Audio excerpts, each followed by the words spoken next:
Et salut tout le monde. Bon, aujourd'hui, un peu d'actualité jeux vidéo. Bon, je sais, ça fait un petit bout de temps que j'ai pas fait de vidéo. Excusez, j'ai la gorge un peu sec que. Parce que j'ai été comme en appel conférence pendant au moins une heure, avec un jeu un peu mal à la gorge. Mais ça n'est pas le COVID.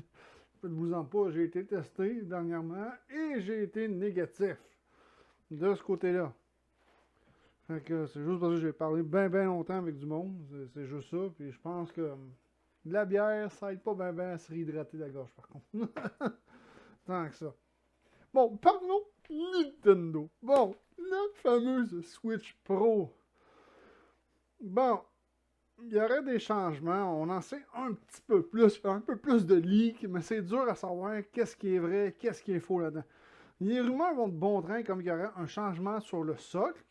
Puis il y a même une rumeur qui dit que la nouvelle Switch, ça serait un peu nono, serait 100% une console de salon. Autrement dit, on ne pourrait plus jouer en mode portable. Puis c'est sûr qu'il y aurait certains avantages, comme le système de ventilation pourrait être plus performant dans une console 100% salon que dans la Nintendo Switch présentement. Parce que présentement, le système de ventilation, c'est la Nintendo Switch. Fait quand même la job, on se le cachera pas, il fait la job. Mais tu sais, on reste un peu limité par rapport à certaines choses. Fait que, mais ça serait 100% de console de salon, il faudrait peut-être qu'il change de nom rendu là, parce que Nintendo Switch, pour moi, ça signifie système hybride. De ce que, on s'entend, ça signifie un système qu'on peut jouer soit sur la télé, ou soit en mode portatif. Fait que je sais pas si cette théorie-là tient la route. En tout cas, le leak dit qu'il y a un changement du côté du socle de la Switch. Fait que c'est soit une de ces deux affaires-là. Ça a l'air qu'il y aurait beaucoup de changements hein, aussi. Il y aurait dans la nouvelle Switch qui s'en viendrait en début 2021, ce qui me surprendrait parce que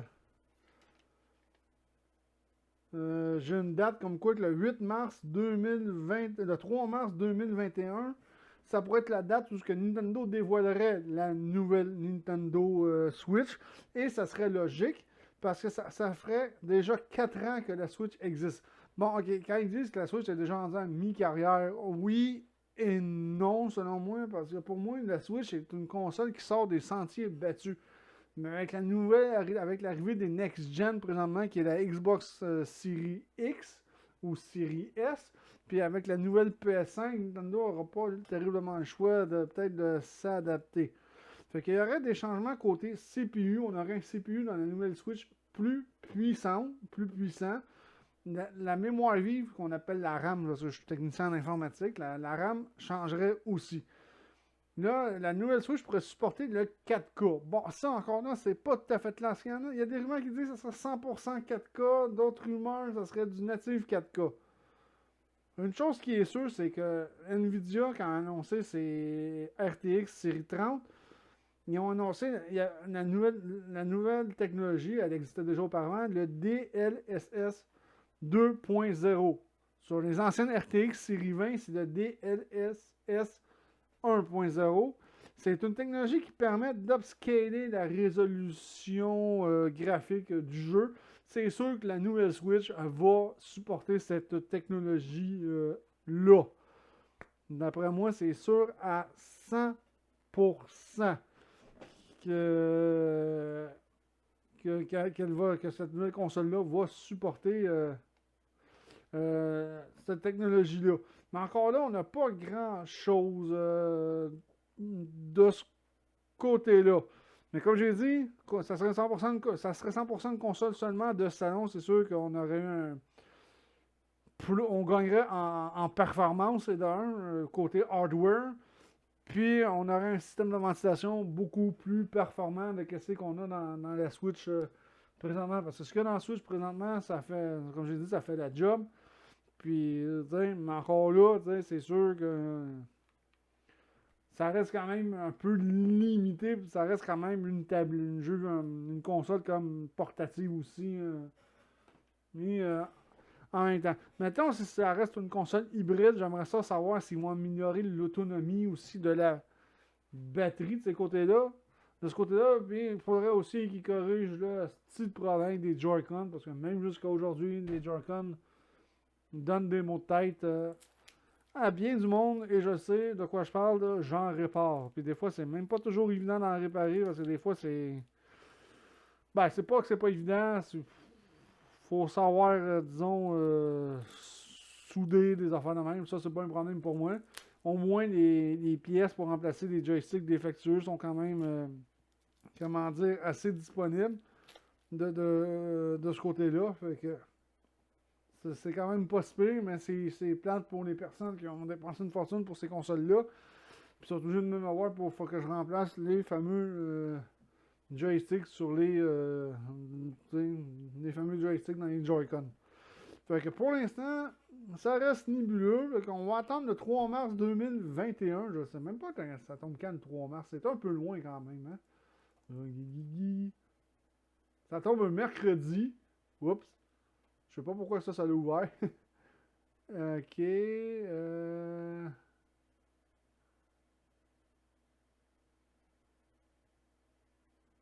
Ok, excusez. Je sais pas pourquoi. C'est parce que je suis habitué de voir mes images. Excusez-moi, un petit blooper de vidéo. C'est toujours le fun de ce côté-là. Fait que sautons à la PS5. Bon, la PS5 qui s'en vient au mois de novembre, à peu près en même temps que la Xbox Series, on va l'appeler de même, parce que je commence à être un peu tanné de dire Series X, Series S. La nouvelle PS5 s'en vient et Sony avait parlé d'une rétrocompatibilité. Bon, la marchandise ne sera pas tout à fait livrée. Je vais vous donner un extrait sur le site sur lequel j'ai trouvé, et il y a plusieurs sites. Je le mettrai dans la description si vous voulez. Ça me dérange pas. C'est juste que je veux pas afficher le site parce que j'ai pas envie de me faire tracker pour vol de propriété intellectuelle. Fait que j'ai copié l'extrait. This PS game. This PS4 game is it supported with your PS5 Concur System software. Fait qu'autrement dit, ça veut pas dire que le OS sorti de la PS5 va pouvoir lire tous les jeux de PS4. Autrement dit, en français, ce jeu PS4 n'est pas compatible avec le système d'exploitation actuel de votre PS5. We continuing to make more PS4 game playable on PS5. Update your PS5 and then try playing the game. Donc, autrement dit, nous continuons de rendre davantage de jeux PS4 jouables sur PS5. Autrement dit, surveiller les mises à jour. Excusez pour mon anglais, je suis un peu fatigué. Et de ce côté-là, parce que pourtant, le pire, c'est que je parle quand même très bien anglais. C'est ça qui est le pire, mais là, je suis un peu fatigué ce soir. Tu sais. Je suis en passant, c'est parce que j'étais en vacances toute la semaine. Mais ça n'a pas été vraiment des vacances, malheureusement. Donc, lorsque vous jouez à des jeux de PS4 sur une PS5, il se peut que certains de leurs fonctionnalités ne soient disponibles que sur PS4. Ça veut dire qu'il va y avoir des fonctionnalités qui sont juste disponibles sur PS4. Sur une PS5, ces fonctionnalités-là ne seront pas disponibles. C'est un peu dommage parce que je ne sais pas comment ils vont s'arranger avec ça. Il dit consulter PlayStation.com Backyard Compatible. Compatibility. Backward Compatibility. Ce jeu PS4 peut avoir un comportement inattendu si vous jouez sur votre console PS5. Ça annonce bien, autrement dit, le jeu de PS4 pourrait peut-être planter sur votre PS5. Pour jouer à ce jeu sur une PS5, il est peut-être nécessaire de mettre à jour votre système avec la version la plus récente. Je me répète je me répète pas mal. Autrement dit, ça veut pas dire que tous les jeux PS4 qui vont être rétro-compatibles avec la PS5. Moi, je m'attends à ce que les jeux PS4 qui vont déjà être rétro-compatibles avec la PS5 à sa sortie, ça va être les exclusivités de PlayStation. Exemple, God of War, mettons le Ratchet & Clank sur PS4. Last of Us 1 et 2 sur PS4. Peut-être les Uncharted Ils vont être déjà rétro-compatibles à la sortie. On parle d'exclusivité. Mais peut-être que d'autres jeux qui sortent sur toutes les plateformes ne seront pas tout de suite compatibles. Il va falloir attendre des mises à jour. Je trouve que c'est un peu je trouve que c'est un moins pour PlayStation, pour la simple et bonne raison. Ils avaient annoncé une rétrocompatibilité. Là, ils disent que ça va être 99% des jeux qui vont être rétrocompatibles. Bon, ça, j'en fais pas de cas. Mais finalement, ça sera peut-être pas tous les jeux PS4 qui vont être rétrocompatibles sur la PS5. Fait que c'est un petit peu ridicule de ce côté-là, malheureusement. On va finir avec AMD. Bon, AMD. C'est le processeur que j'ai dans mon ordinateur depuis peu, parce que j'avais un système Intel, j'ai eu une tonne de problèmes avec. J'ai pogné un mauvais processeur de chez Intel, j'avais un 8700K. Et ça a été un citron total.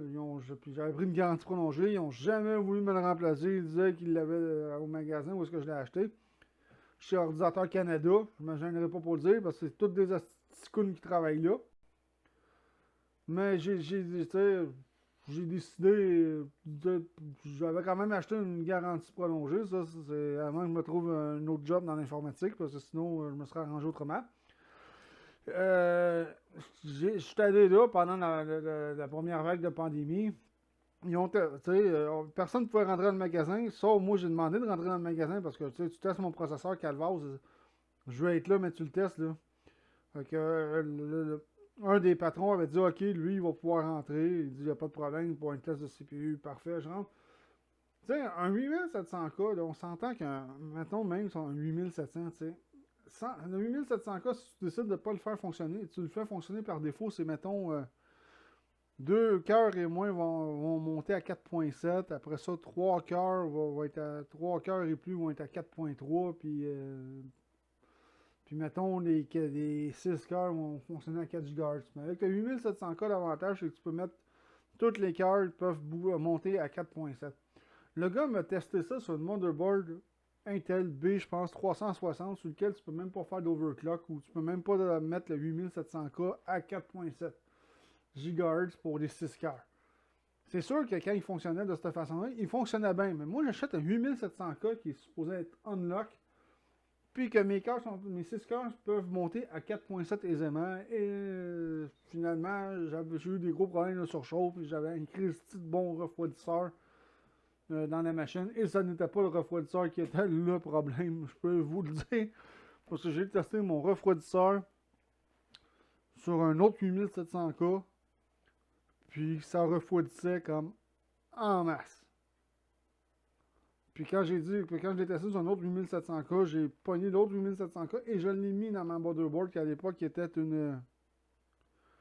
Oh boy, c'était quoi? C'était une Z390, ça, je m'en rappelle, c'était quoi la marque? Je pense que c'était une MSI Gaming Plus ou une affaire de même. Ça jouait là-dedans. Puis le deuxième 8700K que j'ai testé, qui appartenait à mes amis, fonctionnait comme numéro 1. Mais Ordinateur Canada a refusé de me le remplacer. Et pourtant, c'était écrit dans un que si j'avais des problèmes de surchauffe quelconque, c'était garanti. Et ils n'ont jamais voulu me le remplacer. Fait que je suis allé chez AMD suite à ça parce que la 10e génération d'Intel est sortie. À ce moment-là, il n'y avait pas moyen de mettre la main sur aucun processeur Intel, c'était sold out. Puis ce qui m'a fait changer d'idée pour pas reprendre un Intel, c'est parce que la 10e génération d'Intel, oui, ça torche, il n'y a aucun problème, mais ça manque, c'est encore de la vieille technologie qu'Intel te serve depuis genre la génération Skylake. Là, on a eu les Skylake, les Kaby Lake, les Coffee Lake, et j'en passe de ce côté-là. Et j'en passe. C'est toute la même vieille technologie. J'ai été extrêmement déçu de voir que la 10e génération ne fonctionnait pas sur PCI Express 3. Sûrement qu'ils sont dus parce que les RTX série 30 vont être encore en PCI Express 3 au lieu de PCI Express 4. J'ai trouvé ça dommage qu'au prix qu'ils chargent le motherboard, que la motherboard fonctionne encore en PCI Express 4. Pas 4.3, je veux dire, alors que AMD fonctionne déjà en PCI Express 4. Donc, AMD, je trouvais qu'il offrait plus de technologie pour moins cher, ce qui est vrai, même si la technologie, on ne peut pas tout à fait l'exploiter trop de ce côté-là. Bon, ok. Fait que justement, moi j'ai acheté un Ryzen. J'ai un 3900X pour le moment, mais tu sais, parce que c'est sûr que si le nouveau processeur est sorti au moment où j'avais acheté ce système-là, ça aurait fait mon affaire, mais ça n'a pas été le cas. Fait que AMD annonce ses fameux nouveaux processeurs Zen 3. Ça s'appellera pas ça sera pas les Ryzen 4000 malheureusement, ça va être que pour la 4e génération, ça va être les Ryzen 5000. C'est ce qui en découle présentement. On s'attend à des performances entre 10 et 15% plus rapides que les processeurs actuels de la série 3000 de chez AMD. Fait que ça, c'est encore une rumeur. C'est ce que j'ai trouvé sur un site. Ça a l'air que le 8 octobre, on va assister à une conférence, puis AMD va dévoiler ses fameux processeurs en technologie Zen 3. Ouais. Fait que ce serait le 8 octobre, heure d'ici, heure de l'Est, au Canada, je parle de l'Est du Canada. Ça serait à midi, donc Pacific Time, ça serait à 9h, puis en Europe, mais ça serait à 18h le soir. Fait que le 8 octobre, à midi, heure d'ici, ça serait il y aurait peut-être une conférence de AMD pour ces nouveaux processeurs. Et à date, il y a des benchmarks qui ont leaké pour, mettons, le plus gros 5000, le 5900, et passe loin devant mon 3900X. Fait que moi, je ne sais pas ce que je vais faire. Le 3900X, je l'aime bien. Il va super bien côté productivité. Pour moi, c'est un peu. Je l'ai eu pas cher, mais c'est un peu too much. En gaming, c'est useless. En productivité, oui, il va très bien en productivité, mais entre ça, puis mettons un 3800 XT, il n'y a pas tant de différence que ça entre les deux. Entre les deux processeurs, malgré que j'ai 4 cœurs de plus par rapport à un 8 cœurs. Fait qu'on va checker ça pour le 8 octobre. Pour les nouveaux Ryzen 5000 de ce côté-là. Excusez, j'allais dire 4000 parce que je pensais que ça serait 4000, mais finalement, ça va être des Ryzen 5000. Fait que comme j'ai dit, entre 10 et 15% de gain de performance, comme j'ai dit, pour le 5900X, il y a déjà des benchmarks qui ont leaké. Ça ne veut pas dire que fiez-vous à ça, là, mais, à 100%, mais d'après moi, le 5900X va torcher quelque chose de grave, le 3900X. Fait que là-dessus, je vous dis ciao tout le monde, puis on se revoit dans une prochaine vidéo.